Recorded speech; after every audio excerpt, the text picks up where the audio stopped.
Hello friends, in this quick tutorial I'm going to show you how to open WordPress admin from cPanel. But before getting started this video, make sure to subscribe. How to 1 minute.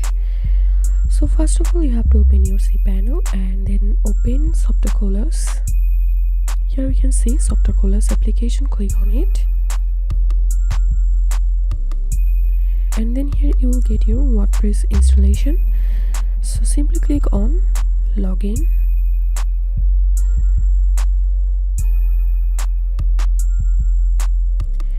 and then you will jump into your WordPress dashboard. As you can see, I successfully log in into my WordPress dashboard from cPanel. If you have any questions, feel free to post in description. If you think to see more WordPress videos, please check the links in descriptions. If this video helped you, give a thumbs up and please consider subscribe. How to 1 minute. Thank you for watching.